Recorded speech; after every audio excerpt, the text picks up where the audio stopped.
Hello student, यहाँ पे इस लिक्विड्स के अंदर एक्सेस ऑफ प्रेशर कितना लगेगा उसे हमें कैलकुलेट करना है।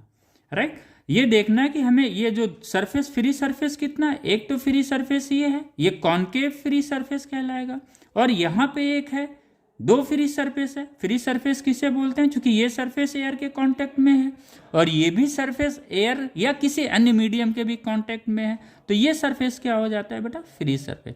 यहाँ पे हमें दो फ्री सरफेस मिले हैं, लेकिन हम जब स्टडी करेंगे, क्योंकि हमने जो फोर्स ऑफ एक्सेस प्रेशर निकाला है वो किस लिए निकाला है? एक सरफेस के लिए निकाला है। Suppose this is a liquid drop, उस लिक्विड ड्रॉप पे कितना एक्सेस ऑफ प्रेशर, इसको हम लोगों ने पढ़ा हुआ था। ये एयर इनसाइड द लिक्विड कितना, उसमें कितना एक्सेस प्रेशर है, इसको कैलकुलेट किया गया तो P इक्वल टू 2T/R था। लेकिन अगर वो हाफ हो जाए, ये आधा, ये हाफ हो जाए, उसके बाद क्या होगा? क्योंकि प्रेशर क्या है बेटा? Scalar quantity. ये पूरा फुल सर्किल के लिए ये प्रेशर लग रहा था, तो हाफ सर्किल के लिए क्या हो जाएगा? इसका हाफ हो जाएगा। इसका मतलब P डैश क्या होगा? P/2 वैल्यू रखेंगे, देन हम लोग हाफ सर्किल की वजह से क्या हमें मिलेगा?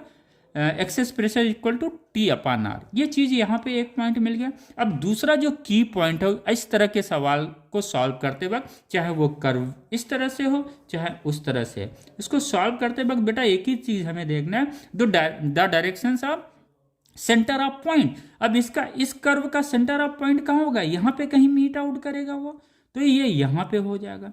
और जब सेंटर ऑफ कर्वेचर हमें मिल जाता है तो हमने एक चीज़ पढ़ा हो, जो फोर्स ऑफ एक्सेस प्रेशर होता है वो हमेशा क्या होता है? हमेशा सेंटर ऑफ कर्वेचर से पास तो होगा but away from the centre of curvature and perpendicular to the surface. इसका मतलब the force of excess pressure का जो डायरेक्शन होगा बेटा ये होगा। इस कर्वेचर के लिए क्या होगा? सेंटर अगेन यहाँ पे होगा, यानी यहाँ पे अगर है तो देखिए ये दोनों अपोजिट डायरेक्शंस में। अगर ये इस सरफेस पे एक्सेस ऑफ प्रेशर अगर P1 है और इस सरफेस पे अगर एक्सेस ऑफ प्रेशर P2 है, तो नेट एक्सेस ऑफ प्रेशर क्या हो जाएगा?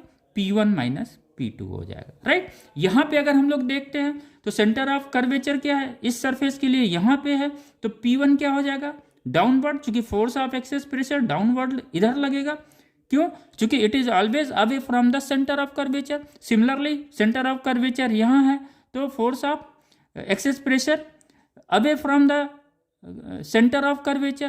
तो ये दोनों को देखेंगे तो क्या हो जाएगा? ये प्लस हो जाएगा। इसका मतलब नेट एक्सेसिव फोर्स क्या हो जाएगा बेटा? P equal to P1 plus P2, P equal to P1 plus P2। अब हम इसमें वैल्यू रख देंगे P1 प्लस P2 का, then we find this one. Thank you.